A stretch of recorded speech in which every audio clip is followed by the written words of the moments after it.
Hello, good morning. This is Raghavendra K. Ravi from SKIAS Academy. And in the last video, we have understood or we have got introduced to geography. நம்ம வந்து டிஎன்பிசிக்கும் யூபிஎஸ்சிக்கும் தேவையான geography சிலபஸை நம்ம வந்து தெரிஞ்சுக்கிட்டு அதில் ஜியாகிரபியில் elements of ஜியாகிரபினா என்னென்ன chapters வரும், and then we have traveled across what are all the concepts we need to be thorough in, என்ன கான்செப்ட்ஸ்லாம் படித்தா நல்லா இருக்கும் அப்படின்னு சொல்லிட்டு நம்ம தெளிவாக போன வீடியோவில் பார்த்தோம். சில கான்செப்ட்ஸும் பார்த்தோம். அதோட எக்ஸ்டென்ஷன் இப்போ ஜியோமார்பாலஜியில் நம்ம என்டர் ஆகும். ஜியோமார்பாலஜி பார்த்தீங்கன்னா ஜியோனா எர்த்து, மார்ஃப்னா சேஞ்ச், ஆலஜினா ஸ்டடி. இந்த ஜியோமார்பாலஜி லித்தோஸ்பியரை பத்தி படிப்போம். லித்தோனா ராக்கு, ஸ்பியர்னா ரியல்ம், எந்த உலகத்துல நம்ம இருக்கோம். ஸோ லித்தோஸ்பியர் ஆர் ஜியோமார்பாலஜி அதுதான் நம்ம வந்து ஃபர்ஸ்ட் படிக்க போறோம். ஃபர்ஸ்ட் நம்ம ராக்கு, அந்த ராக்குக்கு சம்பந்தப்பட்ட லேண்ட்ஸ்கேப் அண்ட் லேண்ட்ஃபார்ம்ஸ் எல்லாத்தையும் நம்ம பார்த்துட்டு அதுக்கப்புறம் நம்ம கிளைமட்டாலஜியில் போய் ஏர், ப்ரெஷர், கிளைமேட், டெம்பரேச்சர், வெதர் இது எல்லாத்தையும் பார்த்துட்டு அப்பனா ராக் பிளஸ் ஏர் பார்த்துருவோம், வாட்டர் பார்ப்போம், precipitation etcetera.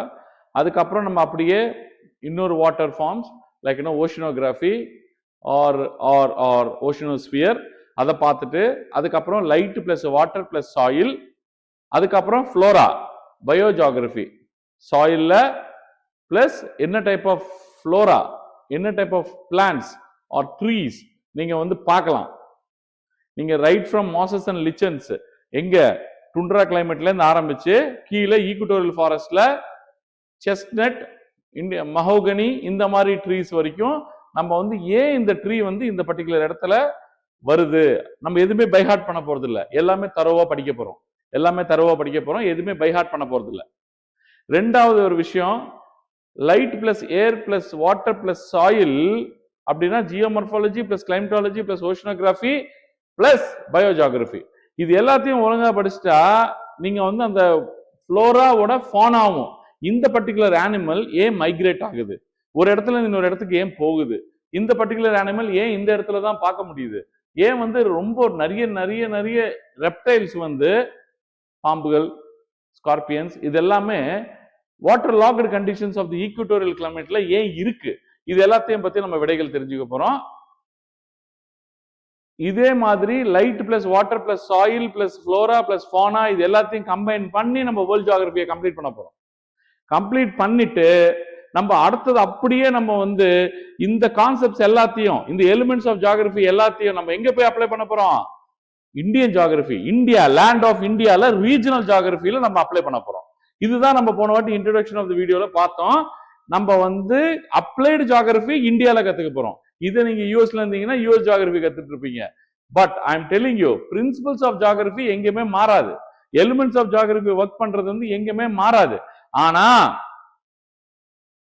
when you apply, நீங்க அந்த கான்செப்ட்ஸை கொண்டு வந்து ஒரு ரீஜன்லயே அப்ளை பண்ணும் போது கண்டிஷன்ஸ் மாறும். அதுக்கேத்த மாதிரி எப்படி Indian economy is different from US எக்கனாமியோ, ஆனா எக்கனாமிக் கான்செப்ட்ஸ் மாறாது. ஆனா அந்த எக்கனாமிக் கான்செப்ட்ஸ் அப்ளை பண்ணும் போது இந்தியால வேற மாதிரி ரிஃப்ளெக்ட் ஆகும், யூஎஸ்ல வேற மாதிரி ரிஃப்ளெக்ட் ஆகும். ஏன்னா அங்க கல்ச்சர் வேற, சொசைட்டி வேற, அந்த மாதிரி. அது எக்கனாமிக்ஸ்ல. அதே மாதிரிதான் சோசியாலஜிலையும் ஜியோகிரபிலையும் அது ஒண்ணுமே வித்தியாசம் இல்லை, அதுவும் அதே கான்செப்ட் தான். கான்செப்ட்ஸ் ஜியோகிரபி வந்து சயின்ஸ் கான்செப்ட்ஸ். இப்போ நீங்க படிக்க போறது light plus water plus air plus soil plus flora plus fauna, இந்த எல்லா கான்செப்ட்ஸும் எலிமெண்ட்ஸ் ஆஃப் ஜியோகிரபி எல்லாம் பாத்தீங்கன்னா எந்த கான்செப்ட்ஸும் உங்களுக்கு வந்து யூஎஸ்ல போனாலும் இதே மாதிரி தான் நடத்துவாங்க, சிங்கப்பூர்ல போனாலும் உங்களுக்கு இதே மாதிரி தான் நடத்துவாங்க. ஆனா கான்செப்ட்ஸை கொண்டு வந்து இந்தியாவில் அப்ளை பண்ணும்போது வேற மாதிரி ரிஃப்ளெக்ட் ஆகும். ஏன்னா இந்தியன் டெரைன் வேற, இந்தியாவோட கிளைமேட்டிக் கண்டிஷன்ஸ் வேற, இந்தியாவோட சாயில் கண்டிஷன்ஸ் வேற, இந்தியாவோட லைக் அந்த டெரைன் பில்டு எர்த் ஃபார்ம் ஆனதுல இருந்து டெரைன் பில்டு கான்செப்ட் வேற, சிங்கப்பூர் ஃபார்ம் ஆனது வேற மாதிரி, யுஎஸ் ஃபார்ம் ஆனது வேற மாதிரி. அந்த கண்டிஷன்ஸ்க்கு ஏத்த மாதிரி geographical principles impact or consequences வேற மாதிரி தெரியும்.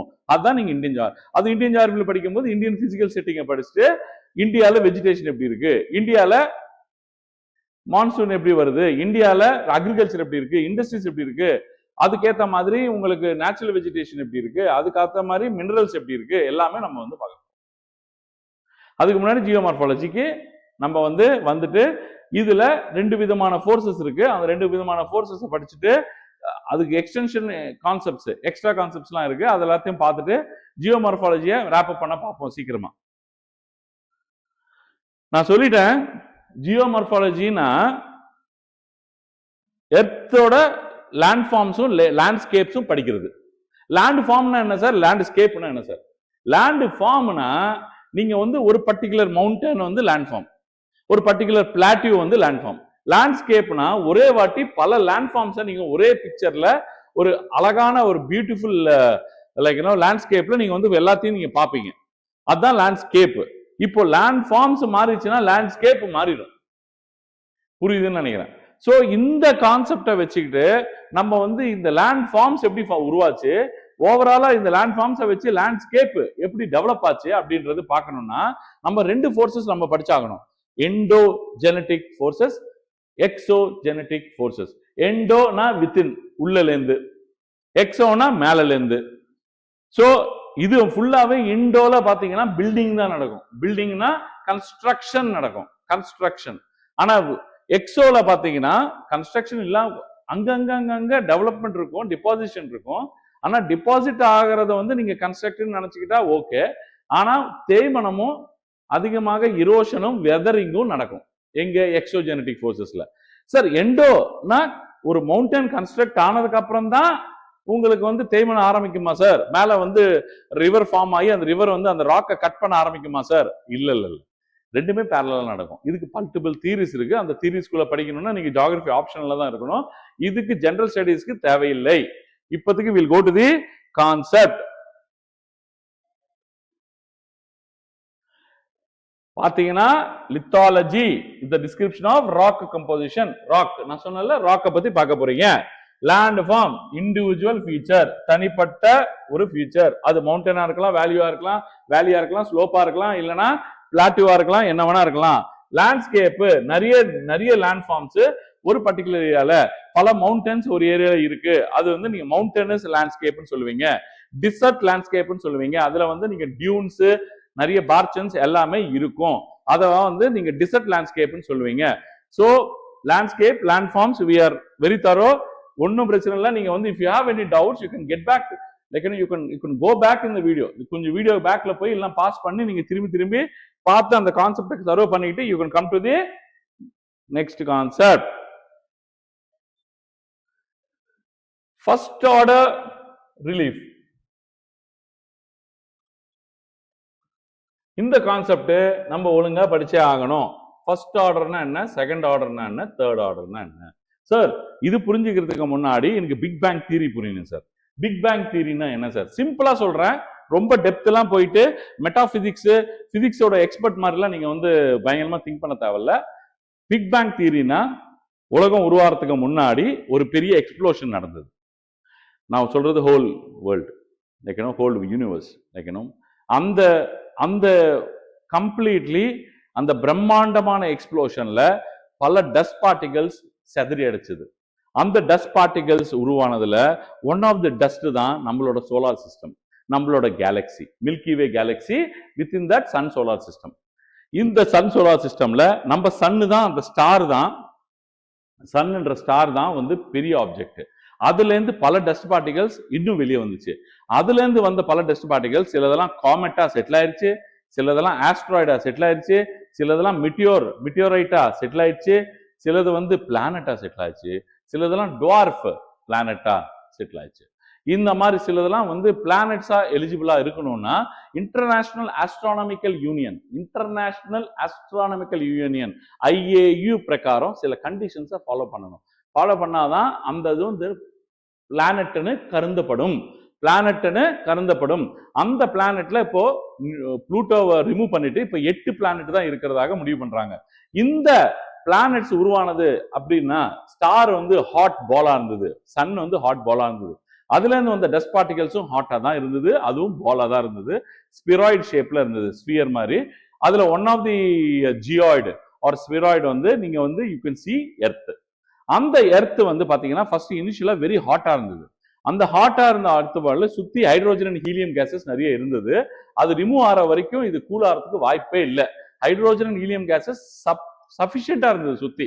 இப்ப இருக்கிற மாதிரி nitrogen, organ, carbon di oxide, oxygen அதெல்லாம் இல்ல.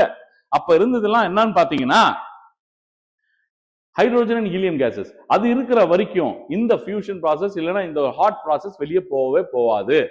இது வந்து ஹைட்ரோஜன் அண்ட் ஹீலியம் ரிமூவ் ஆனதுக்கு அப்புறம் ஃபர்ஸ்ட் ஃபார்ம் ஆனது பாத்தீங்கன்னா oceans and continents. Oceans and continents. இந்த ஓஷன்ஸ் அண்ட் கான்டினென்ட்ஸ் தான் ஃபர்ஸ்ட் ஆர்டர் ரிலீஃப். இதுதான் ஃபர்ஸ்ட் ஃபார்ம் ஆச்சுன்னு அர்த்தம். அப்புறம் நீங்க பாத்தீங்கன்னா அந்த கான்டினென்ட்ஸ்ல சிலது வந்து ஷீல்ட்ஸ் ஃபார்ம் ஆயிருக்கு.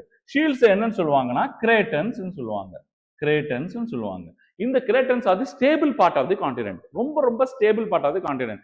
இந்தியால எங்க சார் இருக்குன்னு கேட்டீங்கன்னா டெக்கன் பிளாட்டியூல கிரேட்டன்ஸ் இருக்கு.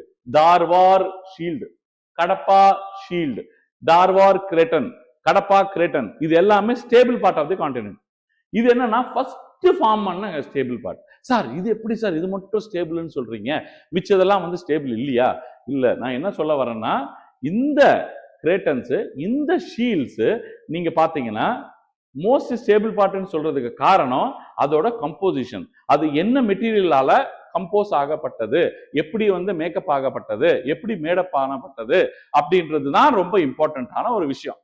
இங்க வந்து நீங்க வந்து இந்த கிரேட்டன்ஸ் எப்படி சார் உருவாச்சு அப்படின்னு கேட்டீங்கன்னா எர்த்ல 3 லேயர் இருக்கு. Crust, mantle and core. Crust, mantle and core.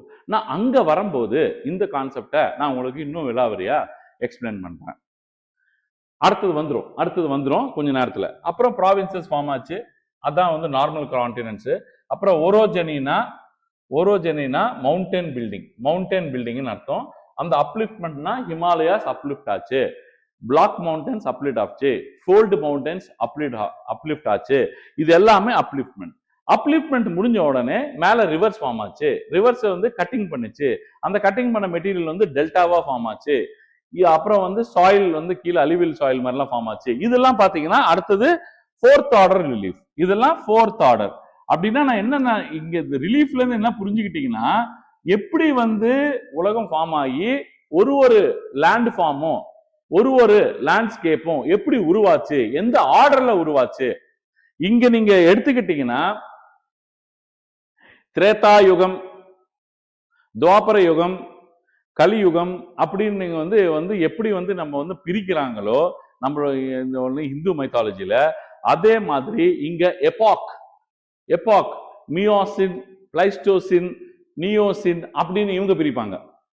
பிரிச்சுட்டு ஃபர்ஸ்ட் நம்ம அதுதான் தசாவதாரங்களும் அப்படிதான் உருவாயிருக்கு.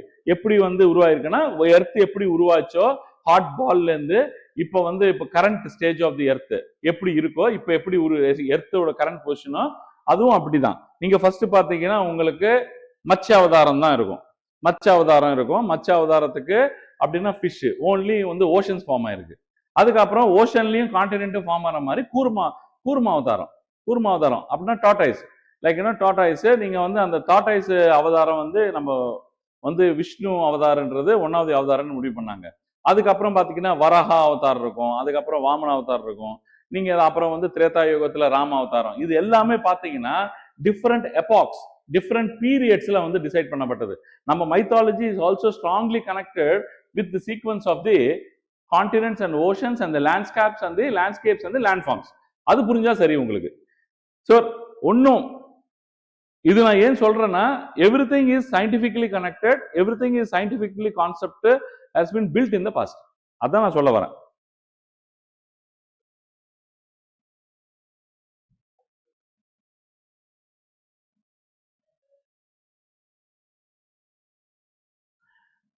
இங்க நீங்க பாத்தீங்கன்னா எர்த் 50 மில்லியன் இயர்ஸ்க்கு அப்புறம் இங்க இருக்கிற மெடிட்டரேனியன் சி இருக்கவே இருக்காது, அது அப்படியே க்ளோஸ் அப் ஆயிடும். அப்படியே க்ளோஸ் ஆயிடும், அப்படியே க்ளோஸ் ஆயிடும். இது வந்து ஃபர்ஸ்ட் பாத்தீங்களா, சவுத் ஆப்பிரிக்காவும் சவுத் அமெரிக்காவும் ஆப்பிரிக்காவும் ரெண்டுமே வந்து செப்பரேட் ஆயிட்டு ஆப்பிரிக்கா மட்டும் அப்படியே வந்து யூரேஷியன் கான்டினென்ட்டை நோக்கி போயிட்டு இருக்கு.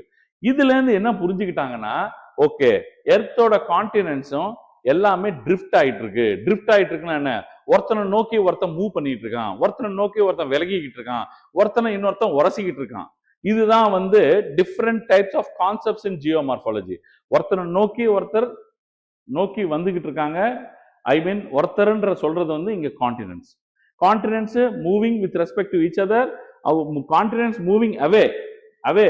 ஒருத்தர் நோக்கி ஒருத்தர் வர்றது, ஒருத்தர் நோக்கி இன்னொருத்தர் விலகி போறது, அப்புறம் இன்னொருத்தங்க வந்து உரசுறது. இது எல்லாமே டிஃப்ரெண்ட் கான்செப்ட்ஸ்.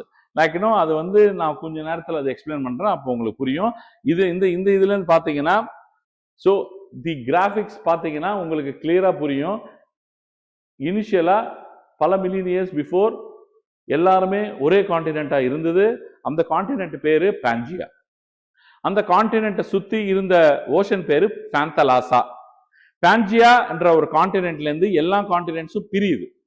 அந்த கான்டினென்ட்ஸ் பிரிகிறது பாத்தீங்கன்னா வித்தியாசமா different Eurasian continent, south American continent, north American continent, pacific கான்டினென்ட்னு பெசிபிக் ஓஷன் பிளேஸ் லைக்னோ எல்லாமே பிரியுது. இந்த மாதிரி பிரிஞ்சது எல்லாமே பாத்தீங்கன்னா ஆப்பிரிக்கன் கான்டினென்ட் எல்லாமே இந்தோ ஆஸ்திரேலியன் கான்டினென்ட் அப்படி பிரியுது. இதுக்கு பிளேட்ஸ் கூட பேர் வைப்பாங்க, நம்ம ஃபியூச்சர்ல பார்ப்போம் அது என்ன கான்செப்ட்னு. இப்படி இருக்கிற பிரிஞ்சது அப்படியே ஒன்னு நோக்கி ஒன்னு வரும், முட்டிக்கும். ஃபார் எக்ஸாம்பிள் இந்த ஆப்பிரிக்கா போயிட்டு யூரேஷியாவை முட்டிக்குச்சு ஒன்னு. அப்புறம் சிலதெல்லாம் பிரிஞ்சுது, சவுத் அமெரிக்கா வந்து ஆப்பிரிக்காவோட பிரிஞ்சு விலகி போயிருச்சு. சிலதெல்லாம் பாத்தீங்கன்னா உரசிக்கிட்டு இருக்கும். ஸோ இது எல்லாமே ரீசன்ஸ். இது எல்லாமே ரீசன்ஸ். இந்த கான்டினென்ட்ஸ் இந்த மாதிரி மூவ் ஆறதுனால தான், கண்டினியூஸா மூவ் ஆறதுனால தான், இப்பவும் மூவ் ஆயிட்டு தான் இருக்கு. மூவ் ஆறதுனால தான் different landforms like mountains, plateaus எல்லாமே வரதுக்கு காரணம் இந்த மாதிரி மூவ் ஆறதுனால தான் அப்படின்ற ஒரு தியரியை கொடுத்தாங்க. அப்புறம் வந்து நீங்க பாத்தீங்கன்னா இந்த மாதிரி மூவ் ஆறதுனால தான் எர்த்குவேக்ஸ், வால்கனோஸ் கூட வருது. அது கூட ஒன் ஆஃப் தி வால்கனோஸ் கூட one of the type of லேண்ட்ஃபார்ம்ஸ்னு சொன்னாங்க. நம்ம அந்த கான்செப்ட்குள்ள கொஞ்சம் நேரத்தில் போவோம். இப்படிதான் வந்து எர்த்தோட ஸ்ட்ரக்சர் இருக்கு, இன்டீரியர் ஸ்ட்ரக்சர், எர்த்தோட உள்பாகம். ஆனா சார் 6370 டு பி ப்ரிசைஸ், கரெக்டா சொல்லணும்னா நீங்க சர்ஃபேஸ் ஆஃப் தி எர்த் நீங்க இங்க இருக்கீங்க, இங்கல இருந்து சென்டர் பாயிண்ட் ஆஃப் தி எர்த்துக்கு போகணும்னா 6370 கிலோமீட்டர் நீங்க வந்து போனா மட்டும்தான் நீங்க சென்டர் ஆஃப் தி எர்த்துக்கு உள்ள போக முடியும். அதுக்கு உள்ள பாத்தீங்கன்னா உள்ள இருக்கிற பார்ட்டை வந்து கோருன்றாங்க, இதை வந்து மேண்டில்ன்றாங்க, இது இந்த அப்பர் பார்ட் வந்து கிரஸ்ட்ன்றாங்க. கிரஸ்ட்ன்றாங்க. சோ சார் இது கிரஸ்ட், மேண்டில், கோர்னு அழகா பிரிச்சாங்களே சார், யாராவது உள்ள போய் பார்த்தாங்களா சார்? பார்க்கல. நம்மகிட்ட டைரக்ட் சோர்சஸ் பாத்தீங்கன்னா சில மைனிங் ஆபரேஷன் லைக் கோல் மைனிங்லாம் பண்ணி சில பண்ணாங்க. அதை வச்சு அதெல்லாம் வந்து மேக்ஸிமம் 1 கிலோமீட்டர் 2 கிலோமீட்டர் கூட போக முடியாது. ஆனா ரொம்ப கஷ்டம். இல்லைன்னா என்ன, உள்ள போக டென்சிட்டி ஏறும், ப்ரெஷர் ஏறும், டெம்பரேச்சர் ஏறும், யாராலையும் மெல்டே ஆயிரும். சரிங்களா? It's not literally possible. அதனால இன்டைரக்ட் சோர்சஸ் எர்த்குவேக் வேவ்ஸை வச்சு தான் நீங்க வந்து உள்ள வந்து interior structure of the earth உள்ள வந்து கிரஸ்ட், மேண்டில், கோர் இருக்குன்னு செப்பரேட்டா different people like Gutenberg, Repetti, Moho இவங்கெல்லாம் கண்டுபிடிச்சாங்க. இவங்கெல்லாம் வந்து டிஸ்கவரர்ஸ். லைக் ஏன்னா இருக்கிற லேயர்ஸ் எல்லாத்தையும் ஒன்று ஒன்றா வந்து செப்பரேட் பண்ணதை கண்டுபிடிச்சது அவங்க தான். சார் இதுல இருந்து என்ன சார் புரிஞ்சுக்கணும் அப்படின்னு கேட்டீங்கன்னா, interior structure of the earth, interior structure of the எர்த்தை எப்படி சார் நம்ம வந்து அழகா புரிஞ்சுக்கிறது அப்படின்னு கேட்டா, இந்த interior structure of the earth, இந்த கிரஸ்ட் பாத்தீங்கன்னா made up of silica and aluminium. Silica and aluminium. Mantle பாத்தீங்கன்னா சிலிக்கா அண்ட் மெக்னீசியம். கோர் பாத்தீங்கன்னா nickel plus iron, nickel nife. இது சியால்னுவாங்க கிரஸ்ட், இது சிமான்வாங்க, இது நிஃபேன்வாங்க. இது அழகா இதுதான். இது என்ன மெட்டீரியல்ல செய்யப்பட்டிருக்கு அப்படின்னு கேட்டீங்கன்னா, என்ன மெட்டீரியல்ல செய்யப்பட்டிருக்கு அப்படின்னு கேட்டீங்கன்னா சியால், சிமா அண்ட் நிஃபே. இப்போ சியால் வந்து லைட் பார்ட்டிகல், ஹெவி பார்ட்டிகல் இல்ல. அப்படின்னா கிரஸ்ட் வந்து லைட்டின் டென்சிட்டி நான் சொல்ல வர்றது அகத்தியா இருக்காது. அப்புறம் வந்து சிமா அப்படின்னு பாத்தீங்கன்னா இதோட கொஞ்சம் வெயிட், ஆனா நிஃபேவோட கம்மி வெயிட்ல. ஆனா நிஃபே பாத்தீங்கன்னா கோர் ஆஃப் தி எர்த் 2900 கிலோமீட்டர்ல இருந்து 6400 கிலோமீட்டர்ஸ் வரைக்கும் நீங்க வந்து நிஃபே லேயரை பார்க்கலாம். Outer core and inner core. Outer core பாத்தீங்கன்னா உங்களுக்கு லிக்விடு, இன்னர் கோர் பாத்தீங்கன்னா சாலிடு. இந்த அவுட்டர் கோர் அதுல இன்னர் கோர் வந்து made up of nickel and iron. அயன்னாலே ஹெவி. சோ எல்லாத்தோட கம்பேர் பண்ணும்போது இது ஹெவியான part. Core part of the continent வந்து ரொம்ப ரொம்ப heavy. Sir interior crust mantle core ஓரளவு புரிஞ்சுது சார். கிரஸ்ட் வந்து ஒரு 200 கிலோமீட்டர் வரைக்கும் இருக்குன்னு சொல்றீங்க சார். அது நான் 100 கிலோமீட்டர்ஸ், சில இடத்துல கொஞ்சம் எக்ஸ்டெண்டா 150-180 கிலோமீட்டர்ஸ் இருக்குன்னு சொல்றீங்க சார். அடுத்தது வந்து மேண்டில் சொல்றீங்க சார். மேண்டிலும் ஓரளவுக்கு புரியுது. அடுத்தது பாத்தீங்கன்னா நிஃபே. இப்போ அதோட கம்போசிஷன் நம்மளுக்கு எதுக்கு சார்? அது என்ன டைப் ஆஃப் மெட்டீரியல்ல பண்ணியிருந்தா நம்மளுக்கு என்ன சார்? இதுதான் நான் உங்ககிட்ட ஒரு விஷயத்த சொன்னேன். ஷீல்டை பத்தி நான் interior structure of the earth அப்ப சொல்லுவேன் அப்படின்னு சொன்னேன். ஷீல்டை பத்தி interior structure of the earth அப்ப சொல்லுவேன் அப்படின்னு சொன்னேன். சோ கொஞ்ச நேரம் பொறுங்க, உங்களுக்கு ரெண்டுமே கனெக்ட் பண்ணி உங்களுக்கு நீட்டா புரிய வச்சிடுறேன்.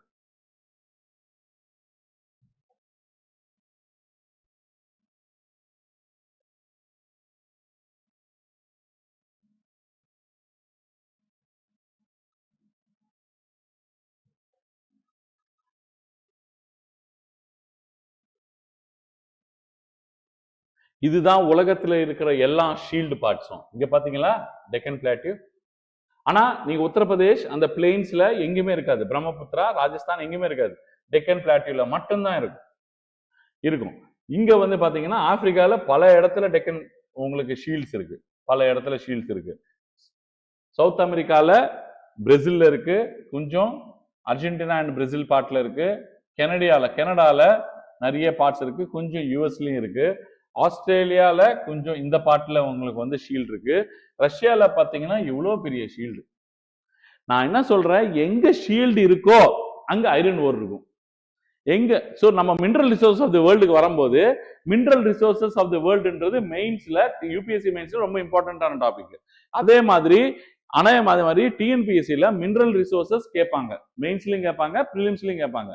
ஆனா கேட்கும்போது நீங்க வந்து பார்க்க வேண்டிய ஒரே ஒரு விஷயம் பாத்தீங்கன்னா, இந்த ஷீல்டு பார்ட் எங்க இருக்கோ அங்க உங்களுக்கு கண்டிப்பாக ஐரன் ஓர் இருக்கும், டோலமைட் இருக்கும், மேங்கனீஸ் இருக்கும், லைம்ஸ்டோன் இருக்கும். அது பக்கத்துல உங்களுக்கு கோல் அவைலபிலிட்டி இருக்கும் 99%. சில இடத்துல இருக்காம இருக்க கூட வாய்ப்பு இருக்கு. அதுக்கு ரைட் சைடுல பாத்தீங்கன்னா நான் ஃபெரஸ் மெட்டல்ஸ் இருக்கும். அதுக்கு லெஃப்ட் சைடு மேல பாத்தீங்கன்னா நான் ஃபெரஸ் மெட்டல்ஸ் இருக்கும். இதுதான் செட்டப். நம்ம எதுவுமே நான் சொல்லிட்டேன், நான் ஃபர்ஸ்ட்ல வீடியோ ஸ்டார்ட் ஆகும்போது நான் சொல்லிட்டேன், எக்காரணத்தை கொண்டு நம்ம எதுவுமே மகப் பண்ண போறது இல்லை, எதுவுமே பைஹார்ட் பண்ண போறது இல்லை, கான்செப்டுவலா நம்ம படிக்க போறோம். இந்த ஷீல்ட்ஸ் எல்லாம் இந்த இடத்துல இருக்குன்னு எப்படி சார்? இந்த ஷீல்டு வந்து நீங்க சொன்னீங்க சார், ஃபர்ஸ்ட் ஆர்டர் ரிலீஃப்ல கான்டினென்ட்ஸும் ஓஷன்ஸும் உருவாச்சு. ஃபர்ஸ்ட்ல எர்த் உருவாகும் போது, எர்த் வந்து அப்படியே சாலிட் ஆகும்போது. ரெண்டாவது வந்து அதுக்கப்புறம் ஷீல்டு உருவாச்சு. நீங்க ஷீல்டு வந்து most stable part of the continent. நீங்க வந்து மோஸ்ட் ஸ்டேபிள்னா வந்து எர்த்குவேக்ஸ் வரும்போது கூட மேல நம்ம நின்றுட்டு இருந்தா பெருசா ஒன்றும் வைப்ரேஷன் ஒன்றும் தெரியாதுன்னு சொன்னீங்க. ஆனா வந்து எர்த்குவேக்கோட ஜோன்லயே இது வந்து most of the shield part வரவே வராது. ஏன்னா அதுதான் ஸ்டேபிலிட்டி. ஆனா அந்த இடத்துல இப்ப ஐரன் ஓர் கிடைக்குதுன்றீங்க, அந்த இடத்துல டோலமைட் கிடைக்கும், மேக்னீஸ் கிடைக்கும், கொஞ்சம் தள்ளி லைம்ஸ்டோனும் கிடைக்கும்ன்றீங்க. சார் இதெல்லாம் வந்து மோஸ்ட் இம்பார்ட்டன்ட் மினரல் ஆச்சே, எப்படி சார் இது வந்து இவ்வளவு பக்காவா இப்படி சொல்றீங்க அப்படின்னு கேட்டா, நான் சொல்றதை கேட்டேன்னா திரும்பி நம்ம வந்து கொஞ்சம் முன்னாடி கதைக்கு போகணும். ஷீல்டு ஃபார்ம் ஆறது எப்படி ஃபார்ம் ஆச்சுன்னா, இப்போ ஹாட் பாலா எர்த் இருந்ததுன்னு நான் சொன்னேன். அந்த ஹாட் பால் சூப்பர் நோவா எக்ஸ்ப்ளோஷனுக்கு அப்புறம் ஹாட் பாலா இருந்ததுன்னு நான் சொன்னேன். அந்த சூப்பர் நோவா ஸ்டேஜ் தாண்டின அப்புறம் அந்த ஹாட் பாலா இருக்கிறது சுத்தி ஹைட்ரோஜன் அண்ட் ஹீலியம் கேசஸ் இருந்ததுன்னு சொன்னேன். அந்த ஹைட்ரோஜன் ஹீலியம் கேசஸ் போகும்போது ஃபர்ஸ்ட் பாத்தீங்கன்னா கான்டினென்ட்ஸும் ஓஷன்ஸும் ஃபார்ம் ஆச்சுன்னு சொன்னேன். அந்த கான்டினென்ட்ஸ்ல ஷீல்டு வந்து மோஸ்ட் இம்பார்ட்டன்ட் பார்ட்னு சொன்னேன். சில இடத்துல மட்டும் நீங்க வந்து ஷீல்டு வந்து அப்படியே ஃபார்ம் ஆயிருச்சு. அந்த ஷீல்டு ஃபார்ம் ஆகிறது பாத்தீங்கன்னா first frozen material. First continent பார்ட்ல, கான்டினென்டல் கிரஸ்ட் பார்ட்ல ஷீல்டு தான் ஃபர்ஸ்ட் ஃப்ரோசன் மெட்டீரியல். அந்த ஃபர்ஸ்ட் ஃப்ரோசன் மெட்டீரியல்ல ஐரன் ஓர் அதிகமா இருக்கு. சார் நீங்க ஐரன் ஓர் மேலே கிரஸ்ட்ல இருக்கவே இருக்காதுன்னு சொன்னீங்க சார். என்ன சார் சொன்னீங்க? மேலே வந்து நம்ம இந்த மாதிரி ஒரு எர்த் எடுத்துக்கிட்டா இந்த கிரஸ்ட் பார்ட்ல சியால் இருக்குன்னீங்க, சிலிக்கா அலுமினியம். இங்க எங்க சார் ஐரன் ஓர் இருக்கு? அதுக்கப்புறம் இந்த நடுவில் இருக்கிற மேண்டில்ல சிலிக்கான் மெக்னீசியம். சார் மேண்டில்ல கூட ஐரன் ஓர் இல்லையா சார்? இதுதான் கோர் பார்ட்ல தான் நிஃபே இருக்கு சார். 2400 கிலோமீட்டர் 2900 கிலோமீட்டர் உள்ள போனாதான் ஐரனே கிடைக்குது, ஐரன் ஓரே கிடைக்குது. அவ்வளவு தூரம் போனாதான் நிக்கலே கிடைக்குது. மேல ஃபுல்லாவே அலுமினியம், சிலிக்கான மண்ணு, அலுமினியம், மெக்னீசியம் கூட உள்ள போனாதான். ஆனா அலுமினியம் தான் சார் சஃபிஷியண்டா கிரஸ்ட்ல கிடைக்குது. நீங்க எப்படி சார் கான்டினென்டல் கிரஸ்ட் ஷீல்டு பார்ட்ல ஒரு ஸ்பெஷல் பார்ட் கான்டினென்ட் தான், stable part of the continent தான் ஷீல்டுன்னு சொல்றீங்க சார். ஆனா அது எப்படி சார் நீங்க அங்க ஐரன் கிடைக்குன்னு சொல்லலாம், ஐரன் ஓர் கிடைக்குன்னு சொல்லலாம். ஆனா கிரஸ்ட்ல நீங்க என்ன இருக்கக்கூடாது? ஐரன் ஓர் இருக்கக்கூடாது. ஆனா ஐரன் ஓர் ஏன் இருக்கு? ஷீல்ட்ல மட்டும் ஏன் ஐரன் ஓர் கிடைக்குது? பாத்தீங்கன்னா அது ஃபர்ஸ்ட் ஃபார்ம்டு கிரஸ்ட்னு சொல்றேன். ஆனா அந்த ஷீல்டு பாத்தீங்கன்னா, நான் சொல்றது நல்லா புரிஞ்சுக்கோங்க. ஃபர்ஸ்ட் ஹாட் பாலா இருக்கும்போது கிளியரா இந்த மாதிரி 3 லேயர் இல்ல. மேல பாட்டு சியால், நடுவுல பாட்டு சிமா, கீழே பாட்டு உள்ள கோர் பாட்டு நிஃபே, நிக்கல் ஐரன் மாதிரி இல்ல. இதெல்லாம் செப்பரேட் ஆயிருச்சு. அப்படின்னா பூமி ரொட்டேட் ஆயிட்டே இருக்கு. 1000 kilometre per hour, 2000 kilometre per ஹவர்ல பயங்கரமா ரொட்டேட் ஆயிட்டே இருக்கு. இந்த ரொட்டேட் ஆகிற எர்த் ரொம்ப சிம்பிளா சொல்றேன், ராவா சொல்றேன் உங்களுக்கு. ஃபேக்ட்ஸ் எல்லாம் பெருசா கண்டுக்காதீங்க, ஜஸ்ட் கான்செப்ட் மட்டும் பாருங்க. ஏன்னா இந்த ரொட்டேட் ஆகிற எர்த் ஃபர்ஸ்ட் இனிஷியலா அயனும் கிரஸ்ட் பார்ட்ல இருந்திருக்கு, மேல இருந்திருக்கு, உள்ள அலுமினியம் இருந்திருக்கு, வெளியே உழைக்கணும் அந்த நடுவுல அயனும் இருந்திருக்கு, கீழேயும் சென்டர் பார்ட் ஆஃப் தி எர்த்லயும் ஐரன் இருந்திருக்கு. ஸோ ஐரன் இங்க இருந்திருக்கு, மிக்ஸ்டா இருந்திருக்கு. இப்போ ஒரு லிக்விட் எடுத்துக்கிட்டீங்கன்னு வச்சுக்கோங்களேன், உப்பையும் தண்ணியும் கலக்கிட்டீங்க. இப்போ மொத்தமா எல்லாம் எங்க எடுத்தாலும், நடுவுல இருந்து எடுத்தாலும், மேல இருந்து எடுத்தாலும் நீங்க மொந்து பாத்தீங்கன்னா அது உப்பா தான் தெரியும். ஆனா கொஞ்ச நேரத்துக்கு அப்புறம் நீங்க ஏதாவது ஒரு கெமிக்கல் ரியாக்ஷன் பண்ணி அந்த உப்பை கீழே தேங்க வச்சிட்டீங்கன்னா, மேல இருக்கிற தண்ணி கொஞ்சம் உப்பு கம்மியா இருக்கும், ஆனா உள்ள இருக்கிற தண்ணி பயங்கர உப்பா இருக்கும். உள்ள இருக்கிற உப்பு எங்க பிரிசிபிடேட் மாதிரி கீழே ஃபார்ம் ஆயிருக்கும். அதே கான்செப்ட் தான். எர்த் ரொட்டேட் ஆயிட்டே இருக்கு. ரொட்டேட் ஆகும்போது ஒரு விதமாக சென்ட்ரிஃபியூகல் ஃபோர்ஸ் ஸ்டார்ட் ஆகி மேல இருக்கிற ஐரன் எல்லாமே உங்களுக்கு ஸ்லோவா, அதோட ஹை டென்சிட்டி வெயிட் இல்லையா ஐரன், அந்த ஐரன் எல்லாம் என்ன ஆச்சு, ஸ்லோவா போய் கோர்ல செட்டில் ஆயிருச்சு. மேல இருக்கிற ஐரன் எல்லாமே கோர்ல போய் செட்டில் ஆயிருச்சு. லைட்டா இருக்கிற பார்ட்டிகல்ஸ் எல்லாமே மேல செட்டில் ஆயிருச்சு. அதனாலதான் அலுமினியம் லைட்டு, அலுமினியம் லைட் மேல செட்டில் ஆயிருச்சு. அயன் வெயிட் உள்ள போய் செட்டில் ஆயிருச்சு. அதனாலதான் சொல்றோம் எர்த்துக்கு உள்ள போக போக டென்சிட்டி ஏறுது அப்படின்னு. ஏன் ஏறுதுன்னா நீங்க ஐரன் பார்ட்டிகல்ஸ் எல்லாம் நடுவுல போயிருச்சு. ஓரளவுக்கு ஹையர் டென்ஸ் பார்ட்டிகல்ஸ் ஒரு ஹெவியா இருக்கிற பார்ட்டிகல்ஸ் மெக்னீசியம் நடுவுல செட்டில் ஆச்சு. ரொம்ப லைட்டான பார்ட்டிகல்ஸ் மேல அலுமினியம் வந்துச்சு. இது எல்லாமே எப்படி சார் நடந்தது? Due to the rotation of the earth. அதுக்கப்புறம் உங்களுக்கு கன்வெக்டிவ் ப்ராசஸ், லைட்டர் பார்ட்டிகல்ஸ் எல்லாம் மேல போயிடும், ஹெவியர் பார்ட்டிகல்ஸ் எல்லாம் கீழே வந்துடும். அதுதான் கன்வெக்டிவ் ப்ராசஸ். நம்ம அந்த ப்ராசஸை பத்தி அப்புறம் படிப்போம். உங்களுக்கு டீடைல்டா உங்களுக்கு கன்வெக்டிவ் மேக்மா கரண்ட் சொல்லும் போது சொல்றேன். பிளஸ் கன்வெக்ஷன் உங்களுக்கு கிளைமட்டாலஜிலேயே வரும், அங்கேயும் சொல்றேன். இப்போதைக்கு அது பெருசா யோசிக்காதீங்க சார். அப்ப நான் சார் மொத்தமா குழப்பாதீங்க சார். மொத்தமா மோரல் ஆஃப் தி ஸ்டோரி கதை என்ன சார் அப்படின்னு கேட்டா, ஷீல்டு ஃபர்ஸ்ட் சாலிடான பார்ட்டிகல். ஹாட் பாலா இருக்கும்போது எர்த்து மேல ஷீல்டு ஃபார்ம் ஆச்சு. அந்த ஷீல்டு பார்ட்ல இருக்கிற துண்டுகள், நான் எர்த்துலாம் ஒரு கான்டினென்ட் சேர்ந்து இருந்தது, அப்புறம் பிரிஞ்சு போச்சுன்னு சொன்னல, இந்த ஷீல்டு எல்லாமே ஒரே இடத்துல தான் இருந்தது. ஆனா அதுக்கப்புறம் ட்ரிஃப்ட் ஆகும்போது ஒண்ணு பிரியும் போது எல்லா ஷீல்டும் பிரிஞ்சு போச்சு. சோ இந்த ஷீல்ட்லாம் ஒரு இடத்துல இருந்து சாலிட் ஆச்சு, அதுக்கப்புறம் எல்லாமே பிரிஞ்சு போச்சு. இப்போ இது எல்லாத்துலயும் ஐரன் ஓர் அப்படியே இருந்துருச்சு. அதுக்கப்புறம் மிச்ச ஐரன் எல்லாமே கோர்ல போய் செட்டில் ஆயிருச்சு. Over the period millions of years. Earth form ஆனது 4.5 பில்லியன் இயர்ஸ் பிஃபோர். இப்போ செவரல் பில்லியன் இயர்ஸ்க்கு அப்புறம், மில்லியன் இயர்ஸ்க்கு அப்புறம் அந்த ஐரன் ஓர் உள்ள கோர்ல செட்டில் ஆயிருச்சு. மேல பாத்தீங்கன்னா மெக்னீசியம், மேல பாத்தீங்கன்னா அலுமினியம். இப்படி லைட்டர் பார்ட்டிகல்ஸ் மேல, ஹெவியர் பார்ட்டிகல்ஸ் உள்ள, அப்படி செட்டில் ஆயிருச்சு. இப்படி செட்டில் ஆனதுக்கு அப்புறம் நீங்க எங்க ஷீல்டு இருக்கோ அங்கதான் ஐரன் ஓர் இருக்குன்ற மாதிரி மேல வந்து கான்டினென்ட்டுக்கு மேல ஃபார்ம் ஆயிருச்சு. எங்க ஷீல்டு இல்லையோ அங்க ஐரன் ஓர் கிடைக்காது. ஏன்னா எல்லா ஐரன் ஓரும் எங்க போயிருச்சு, ரொட்டேஷனால கன்வெக்ஷனால மொத்தமா கோர் ஆஃப் தி எர்த்துக்கு போயிருச்சு. சார் இது புரியலன்னாலும் பெருசா ஒன்றும் கவலைப்படாதீங்க, உங்களுக்கு பல வாட்டி இது ரிப்பீட் செய்யப்படும். Million times I will repeat it. Don't worry, different கான்செப்ட்ஸ்ல இது வந்து எடுத்து திரும்பி திரும்பி சொல்லுவேன்.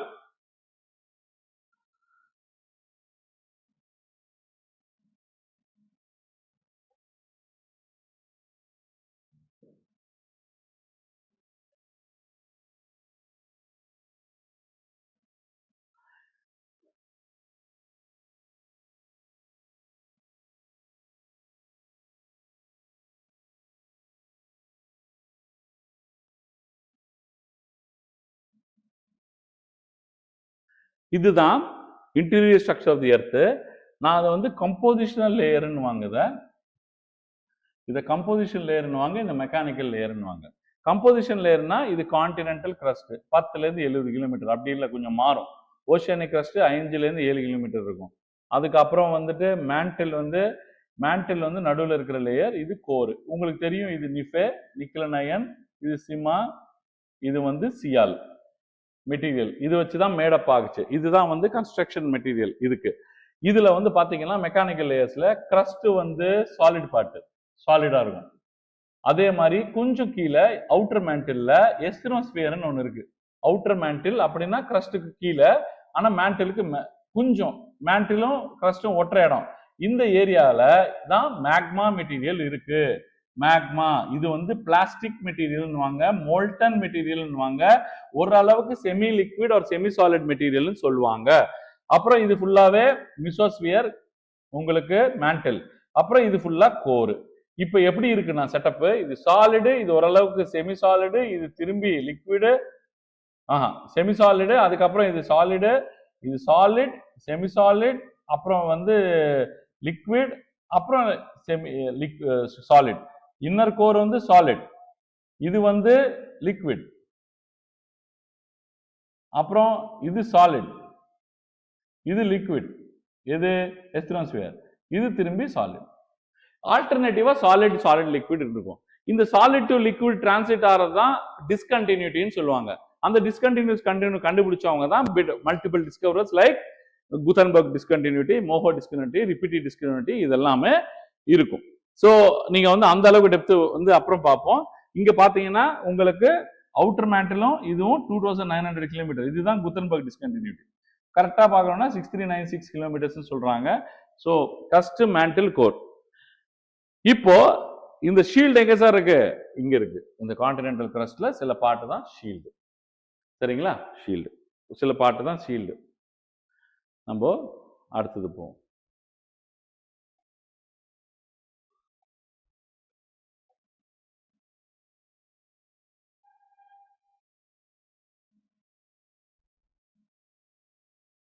இங்க நீங்க பார்க்கலாம், ரிஜிட் அப்படின்னா solid, liquid, solid, liquid, solid. இந்த பார்ட் லிக்விட் பார்ட் இருக்குல்ல, இங்க சின்ன கான்செப்ட் மட்டும் சொல்றேன், புரிஞ்சா ஓகே. இதுவும் நிஃபே, இதுவும் நிஃபே. அயன் இது லிக்விட் அயன். இப்போ நீங்க இந்த லிக்விட் அயன் எர்த் ரொட்டேட் ஆயிட்டு இருக்கு. இந்த லிக்விட் அயன் பார்ட் ரொட்டேட் ஆயிட்டு இருக்கும். இங்கல இருந்து இந்த மாதிரி அயன் லிக்விட் பார்ட் உங்களுக்கு ரொட்டேஷன்ல ஆயிரக்கணக்கான கிலோமீட்டர்ல சுத்திக்கிட்டு இருக்குன்னா அங்க ஒரு விதமான மேக்னட்டிசம், காந்தக சக்தி டெவலப் ஆகும். அது பேர் தான் ஜியோ மேக்னட்டிசம். நீங்க ஓரளவுக்கு கிராவிட்டி ஃபீல் பண்றதுக்கு இது கூட ஒன் ஆஃப் தி கல்பிரிட். புரிஞ்சுக்கோங்க. புரிஞ்சா சரி, இல்லைன்னா நான் டிஃப்ரெண்ட் டைம்ஸ்ல ரிப்பீட் பண்ணுவேன். நம்ம அப்போ வந்து அதை பார்க்கலாம்.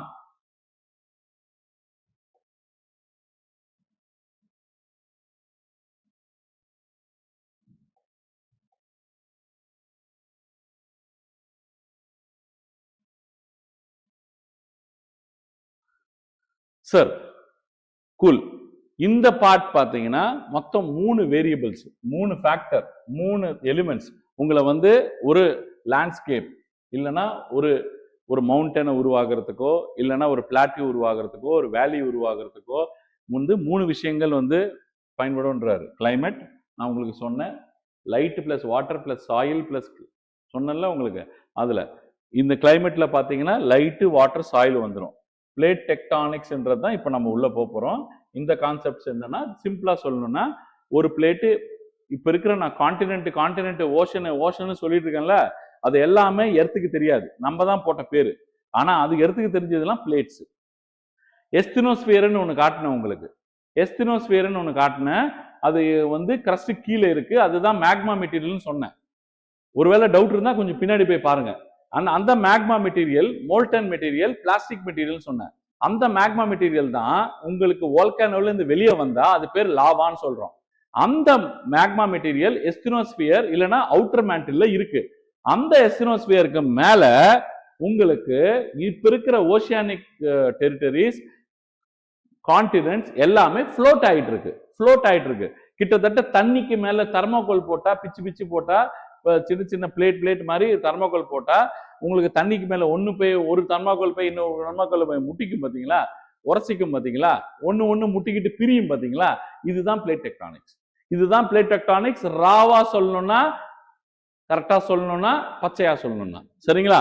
அது அப்புறம் ஹிஸ்டரி ஓவர் த பீரியட் வந்து எப்படி மாறி இருக்கு. இந்த 3 ஃபேக்டர்ஸ் நம்ம படிச்சிட்டோம்னா நீங்க இப்ப ஏன் மவுண்டன்ஸ் இருக்கு, இது ஏன் பிளாக் மவுண்டன்ன்றாங்க, இது ஏன் லேண்ட் ஃபார்ம்ன்றாங்க, இந்த லேண்ட் ஃபார்ம்ல பாத்தீங்கன்னா இது ஏன் வந்து ஃபோல்டு மவுண்டன் சொல்றாங்க, இது ஏன் வந்துட்டு உங்களுக்கு பிளாட்டிவ் ஏன் இங்க ஃபார்ம் ஆச்சு, ஹிமாலயாஸ் ஏன் எப்படி ஃபார்ம் ஆச்சு, அதே மாதிரி ஃபால்ட்னா என்ன, ஃபோல்டிங்னா என்ன, சுனாமி ஏன் வருது, எல்லாமே you will try to understand.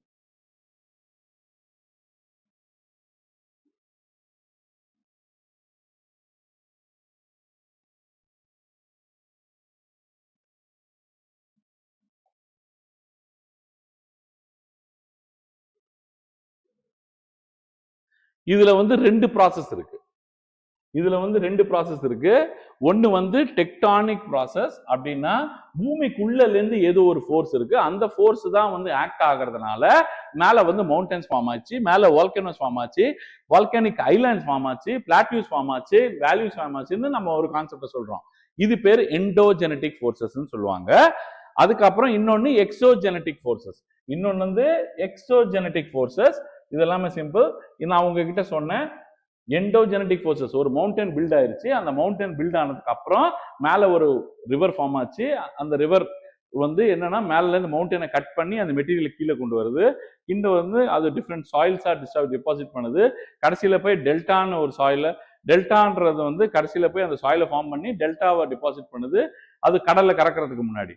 இந்த டெல்டாஸ் இது எல்லாமே உங்களுக்கு எதோட விளைவு, அந்த மவுண்டன் பில்ட் பண்ணதுனால தான். அந்த கட்டிங் அந்த ரிவர் ஃபார்ம் ஆகிறதுக்கான காரணமே யாரு, அந்த மவுண்டன் ஃபார்ம் ஆகிறதுனால தான். இப்போ கங்கோத்ரி இருக்கு. கங்கோத்ரி என்ற ஒரு மவுண்டன் நீங்க வந்துட்டு ஹிமாலயாஸ்ல ஃபார்ம் ஆகி அந்த கங்கோத்ரி கிளேசியர்ல மேல வந்து கங்கோத்ரி வந்து அந்த மெல்ட் ஆகி கீழே வந்து ருத்ரபிரயாக்ல வந்து மர்ஜ் ஆகி அதுக்கப்புறம் கங்காவா வருது. அந்த கங்கா வந்து கடைசியில போய் சுந்தரபான் டெல்டால போய் கடல்ல போய் நீங்க வந்து கலக்குது. ஸோ மவுண்டன் பில்டே ஆகாம இருந்தா கிளேசியரே பில்ட் ஆகாது. சோ அந்த கிளேசியர் இல்லைன்னா உங்ககிட்ட கங்காவே வந்திருக்காது, அப்புறம் கட்டிங்கே இருந்திருக்காது, சாயிலும் இருந்திருக்காது, டெல்டாவும் இருந்திருக்காது. இந்த மவுண்டன் பில்ட் ஆனதுக்கு அப்புறம் நடந்த எல்லா ப்ராசஸும் எக்ஸோஜெனடிக் ப்ராசஸ். அப்படின்னா எக்ஸோன்னா மேல இருந்து என்ன ப்ராசஸ், வெதரிங் அண்ட் இரோஷன், தேய்மனம் இல்லைன்னா வந்து நீங்க வந்து you just cut the material. புரியுதுங்களா? கட் பண்ணுறது இரோஷன் நடந்திருக்கலாம், இல்லை வெதரிங் வழியா உங்களுக்கு வந்து நடக்கும். அதே வந்து பீச்சஸ், அதே மாதிரி உங்களுக்கு பார்ச்சன்ஸ், டியூன்ஸ் இதெல்லாம் வந்து டிசர்ட்ல. அப்புறம் கிளேசியேஷன், இப்ப சொன்னல கங்கோத்ரி கிளேசியரால வர different types of land forms. அப்புறம் ஃப்ளூவியல் ப்ராசஸ் அப்படின்னா ரிவர்ஸால வர ஆக்ஸ்போ லேக்ஸ், இதெல்லாமே உங்களுக்கு ரிவர்ஸ் ஆல வர டெல்டாஸ், இது எல்லாமே உங்களுக்கு ரிவர்ஸ் ஆல வர லேண்ட் ஃபார்ம்ஸ். இது எல்லாமே பாத்தீங்கன்னா எக்ஸோஜெனடிக். இது எண்டோஜெனடிக் பில்ட் பண்றது. அதுக்கப்புறம் அங்கல இருந்து இது கட் பண்ணி அந்த மெட்டீரியல் கொண்டு வந்து different things, different land forms form பண்ணா அது எக்ஸோ. இது எண்டோனா பில்டு, எக்ஸோனா கட்டிங். இப்படின்னு ஓரளவுக்கு ரா ஞாபகம் வச்சுக்கோங்க.